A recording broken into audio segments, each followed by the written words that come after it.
नमस्कार दोस्तों, आज की बड़ी खबरों में आपका स्वागत है। चलिए नजर डालते हैं आज की बड़ी हेडलाइंस पर। दिल्ली एनसीआर में अगले 24 घंटे में होगी जमकर बारिश, जाने अन्य राज्यों का हाल।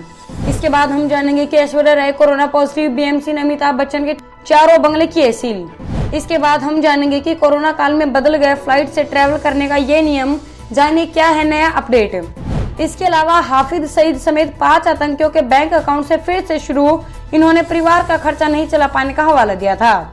अगली बड़ी खबर में हम जानेंगे कि विकास दुबे एनकाउंटर के बाद यूपी की जातीय सियासत गरमाई, योगी सरकार पर ब्राह्मण उत्पीड़न का आरोप। आज की पहली बड़ी खबर में पेश है चीनी बीमारी का बिल्कुल ताजा अपडेट। पूरे देश भर से देश में कोरोना संक्रमित की संख्या 8,54,480 हो गई है। यह आंकड़े covid19india.org के मुताबिक है। इस बीच उत्तर प्रदेश सरकार ने हर दिन 50,000 लोगों की टेस्टिंग कराने का फैसला लिया है। इसके साथ ही हफ्ते में 2 दिन यानी शनिवार और रविवार को पूरी तरह से लॉकडाउन लागू रहेगा। मतलब सारे बाजार, कार्यालय, संस्थान बंद रहेंगे। लोगों को घरों से निकलने की अनुमति नहीं होगी, केवल आवश्यक सप्लाई जारी रहेगी। उधर जम्मू कश्मीर के श्रीनगर में कोरोना के बढ़ते मामलों के बीच स्थानीय प्रशासन ने नई गाइडलाइन जारी कर दी है। इसके मुताबिक अब श्रीनगर के सभी रेड जोन इलाकों को पूरी तरह से सील कर दिया जाएगा। इन इलाकों में ज्यादा से ज्यादा लोगों की टेस्टिंग होगी और पूरे इलाके को सैनिटाइज किया जाएगा। चलिए बढ़ते हैं अगली खबर की तरफ। दिल्ली एनसीआर में अगले 24 घंटे में होगी जमकर बारिश, जाने अन्य राज्यों का हाल। उमस भरी गर्मी से परेशान राजधानी दिल्ली के लोगों को जल्द राहत मिल सकती है। भारतीय मौसम विभाग के अनुसार दिल्ली एनसीआर, फरीदाबाद, गुरुग्राम, मेरठ, रोहतक, गाजियाबाद समेत कई इलाकों में आगामी 24 घंटे में तेज हवाएं चलेंगी और झमाझम बारिश हो सकती है। इसके साथ ही उत्तर पूर्व भारत, पश्चिम बंगाल, सिक्किम, बिहार और इसके आसपास के इलाकों में आगामी 5 दिनों तक तेज बारिश होने की संभावना है। विभाग के अनुसार असम और मेघालय में आज और उप हिमालयी पश्चिमी बंगाल और सिक्किम में 12 और 13 जुलाई को भारी वर्षा की संभावना है। 16 जुलाई को मुंबई के इन इलाकों में होगी बारिश। वहीं बात आर्थिक राजधानी मुंबई की करें तो मुंबई, ठाणे और रायगढ़ जिलों के अलग अलग स्थानों पर 16 जुलाई तक भारी वर्षा होने की संभावना है। इसके साथ ही तमिलनाडु, पूर्वी राजस्थान में कुछ स्थानों पर हल्की बारिश हो सकती है, जबकि गुजरात के सौराष्ट्र और कच्छ में 1-2 स्थानों पर हल्की वर्षा की संभावना जताई जा रही है। चलिए जानते हैं अगली बड़ी खबर। पायलट के समर्थन में आए सिंधिया, कहा कांग्रेस को टैलेंट पर नहीं है भरोसा। राजस्थान के सियासी संकट को लेकर ट्विटर पर भाजपा नेता लगातार मुखर हो रही है। कांग्रेस छोड़कर बीजेपी में जाने वाले ज्योतिरादित्य सिंधिया ने भी अब राजस्थान के डिप्टी सीएम सचिन पायलट के समर्थन में प्रतिक्रिया दी है। हालांकि सिंधिया ने पायलट के भाई कांग्रेस पार्टी के ऊपर निशाना साधा है। सिंधिया ने मामले को लेकर कुछ देर पहले किए गए अपने ट्वीट में कहा है कि राजस्थान में सत्तारूढ़ अशोक गहलोत की सरकार में सचिन पायलट के लगातार हो रही उपेक्षा और उन्हें किनारे करने की कोशिश को देखकर दुख हो रहा है। उन्होंने पूरे मामले को लेकर कांग्रेस पार्टी के ऊपर सवाल उठाया है। सिंधिया ने अपने ट्वीट में कहा है कि हालात को देखकर लग रहा है कि कांग्रेस को युवाओं की प्रतिभा और क्षमता में विश्वास नहीं रह गया है। मध्य प्रदेश बीजेपी के नेता ज्योतिरादित्य सिंधिया हाल के दिनों में कांग्रेस के खिलाफ लगातार बयान दे रहे हैं। भोपाल में बीती 2 जुलाई को शिवराज कैबिनेट विस्तार के बाद भी उन्होंने एमपी के पूर्व मुख्यमंत्री कमलनाथ और दिग्विजय सिंह को लेकर बयान दिया था। बात करेंगे आज की अगली बड़ी खबर की। Aishwarya Rai corona positive, BMC ने अमिताभ बच्चन के चारों बंगले किए सील। अभिषेक बच्चन ने बताया वह और उनके पिता तब तक अस्पताल में रहेंगे जब तक डॉक्टर कोई फैसला नहीं करते। हर कोई कृपया सतर्क और सुरक्षित रहे, कृपया सभी नियमों का पालन करें। एक्टर और मक्कल निधि माइम पार्टी के नेता कमल हासन ने ट्वीट कर कहा, मैं सीनियर और जूनियर दोनों बच्चन के शीघ्र स्वस्थ होने की कामना करता हूं। मुझे भारतीय डॉक्टरों और स्वास्थ्य संबंधित जटिलताओं को मात देने की सीनियर बच्चन की इच्छा शक्ति पर भरोसा है। जल्दी सेहतमंद होइए और संक्रमण को शिकस्त देकर मिसाल पेश कीजिए। चलिए जानते हैं अगली बड़ी खबर। कोरोना काल में बदल गया फ्लाइट से ट्रैवल करने का ये नियम, जानिए क्या है नया अपडेट। सिविल एविएशन मिनिस्ट्री ने फ्लाइट से ट्रैवल करने के लिए यात्रियों द्वारा भरे जाने वाले सेल्फ डिक्लेरेशन फॉर्म को अपडेट किया है। मिनिस्ट्री ने सभी एयरलाइंस को जानकारी दी है कि जो यात्री बीते 21 दिन में कोरोना पॉजिटिव नहीं पाए गए हैं, उन्हें ही ट्रैवल करने की अनुमति दी जाएगी। 21 दिन की यह समय सीमा यात्रा की तारीख से पहले की होगी। पीटीआई ने अपनी एक रिपोर्ट में इस बारे में बताया है। ध्यान देने वाली बात है कि 21 मई को एविएशन मिनिस्ट्री द्वारा जारी किए गए नोटिफिकेशन में कहा गया था कि पिछले 2 महीने में कोविड-19 पॉजिटिव नहीं पाए गए यात्रियों को ही ट्रैवल करने की अनुमति होगी। बात करेंगे आज की अगली बड़ी खबर की। कोरोना काल में रिन्यूएबल एनर्जी सेक्टर की इस कंपनी ने बढ़ाई 12% सैलरी, साथ में दिया बोनस। अक्षय ऊर्जा क्षेत्र की कंपनी रिन्यू पावर ने कोरोना वायरस महामारी के बीच अपने सभी कर्मचारियों को 12% तक की वेतन वृद्धि और बोनस दिया है।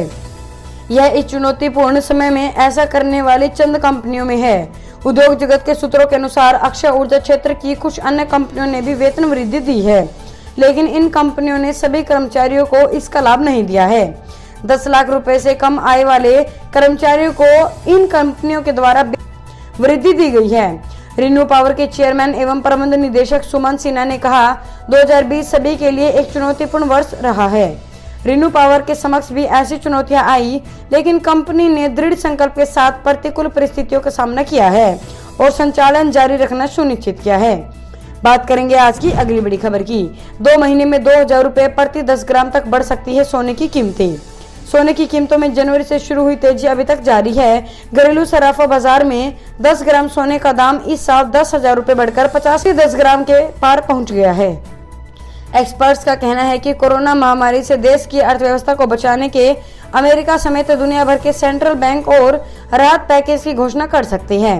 ऐसे में अमेरिकी डॉलर और कमजोर होगा, लिहाजा सोने की कीमतों में तेजी आएगी। ऐसे माहौल में भारतीय सराफा बाजार में दिवाली से पहले सोने की कीमतें मौजूदा सत्र से 2000 रुपए प्रति 10 ग्राम बढ़कर 52,000 रुपए प्रति 10 ग्राम तक पहुंच सकती है। वहीं साल 2021 में सोने के दाम बढ़कर 65,000 रुपए प्रति 10 ग्राम के स्तर पर पहुंचने की संभावना है। चलिए जानते हैं अगली बड़ी खबर। हाफिज सईद समेत 5 आतंकियों के बैंक अकाउंट फिर से शुरू, इन्होंने परिवार का खर्चा नहीं चला पाने का हवाला दिया था। पाकिस्तान में लश्कर-ए-तैयबा और जमात उद दावा के 5 बड़े आतंकियों के बैंक अकाउंट फिर से शुरू कर दिए गए हैं। इसमें मुंबई हमले का मास्टरमाइंड हाफिज सईद भी शामिल है। पाकिस्तानी मीडिया का दावा है कि संयुक्त राष्ट्र सुरक्षा परिषद की सेक्शन कमेटी की मंजूरी के बाद इन आतंकियों के अकाउंट शुरू किए गए। हाफिज सईद के अलावा लश्कर और जमात के आतंकी अब्दुल सल भुट्टवी, हाजी एम अशरफ, याहिया मुहाजिद और जफर इकबाल के अकाउंट खोल दिए गए हैं। ये सब यूएनएससी के लिस्टेड आतंकवादी है। हाफिज को मई में कोरोना संक्रमण का खतरा बताकर लाहौर जेल से रिहा कर दिया गया था। बाकी 4 आतंकी फंडिंग के मामले में लाहौर जेल में 1 से 5 साल तक की सजा काट रही है। इनके खिलाफ पंजाब के काउंटर टेररिज्म डिपार्टमेंट ने रिपोर्ट दर्ज कराई थी। चलिए जानते हैं अगली बड़ी खबर। मंत्री के बेटे ने धमकी दी तो महिला कांस्टेबल बोली, ये पुलिस की वर्दी तुम्हारे बाप की गुलामी के लिए नहीं पहनी। वराछा में शुक्रवार करीब रात 10 बजे स्वास्थ्य राज्य मंत्री कुमार कानानी के बेटे प्रकाश और कांस्टेबल सुनीता यादव के बीच बहस हो गई। इसका ऑडियो वायरल होने के बाद पुलिस से लेकर राजनीतिक गलियारे तक में शनिवार को यह मुद्दा छाया रहा। दरअसल विवाद की शुरुआत कार में सवार 5 युवकों के कर्फ्यू उल्लंघन मामले में महिला कांस्टेबल द्वारा रोके जाने और उनके समर्थन में राज्य मंत्री प्रकाश कानानी के मौके पर आने के बाद शुरू हुआ। करीब 1.5 घंटे तक चले इस ड्रामे का ऑडियो वायरल हुई। इस दौरान सुनाई दे रही गाली गलौज और कहासुनी प्रकाश और कांस्टेबल सुनीता की बताई जा रही है। प्रकाश ने सुनीता को 365 दिन यही खड़े रहने की ड्यूटी लगवा देने की धमकी दी। इस पर सुनीता भड़क गई और बोली, पुलिस की यह वर्दी तुम्हारे बाप की गुलामी करने के लिए नहीं पहनी है। औकात हो तो करवा देना मेरे ट्रांसफर गांधीनगर। अगली बड़ी खबर। सचिन पायलट ने अब तक पार्टी आलाकमान से मिलने का वक्त नहीं मांगा, केंद्रीय नेतृत्व के नाराजगी की भी चर्चा। राजस्थान में सरकार पर संकट के बीच डिप्टी सीएम सचिन पायलट करीब 15 विधायकों के साथ दिल्ली में है। इस बीच चर्चा है कि पायलट शर्मा को राहुल गांधी से मिलने वाली है, लेकिन उन्होंने अभी तक मुलाकात के लिए समय नहीं मांगा है। कांग्रेस के राजस्थान प्रभारी अविनाश पांडे ने यह साफ किया, पायलट ने अभी तक पार्टी हाईकमान से मिलने के लिए समय नहीं मांगा है। आला कमान राजस्थान में कांग्रेस को लेकर हर अपडेट से परिचित है। सूत्रों का कहना है कि कांग्रेस आलाकमान पायलट से फिलहाल मिलने के मूड में नहीं है। चलिए जानते हैं अगली बड़ी खबर। विकास दुबे एनकाउंटर के बाद यूपी की जातीय सियासत गरमाई, योगी सरकार पर ब्राह्मण उत्पीड़न का आरोप। उत्तर प्रदेश की सियासत में जातीय समीकरणों का बोलबाला हमेशा से रहा है। विकास दुबे के एनकाउंटर के बाद एक बार फिर प्रदेश में जातिगत राजनीति को हवा मिल रही है। उज्जैन में विकास दुबे के सरेंडर के बाद ऐसा माना जा रहा था कि अब उसका एनकाउंटर नहीं होगा, लेकिन पुलिस ने कई कयासों को धत्ता बताते हुए विकास दुबे का एनकाउंटर कर दिया। इसके बाद राज्य में इस तरह की बहस चल रही है कि जब विकास दुबे ने सरेंडर कर दिया था तो उसका एनकाउंटर क्यों कर दिया गया। एनकाउंटर को विकास दुबे के ब्राह्मण होने से जोड़ा जा रहा है। इन बहसों में कहा जा रहा है कि योगी सरकार के कार्यकाल के दौरान ब्राह्मणों का लगातार उत्पीड़न किया जा रहा है। बात करेंगे आज की अगली बड़ी खबर की। विकास 30 पुड़िया स्मैक के साथ पकड़ा गया था। थानाध्यक्ष से भिड़ा तो सिपाही रहे देवेंद्र मिश्रा ने जमकर पिटाई की थी। गैंगस्टर विकास दुबे और दिवंगत सीओ देवेंद्र मिश्र के बीच 22 सालों से दुश्मनी चल रही थी, जिसका अंत इसी साल जुलाई के शुरुआती 10 दिन में हुआ।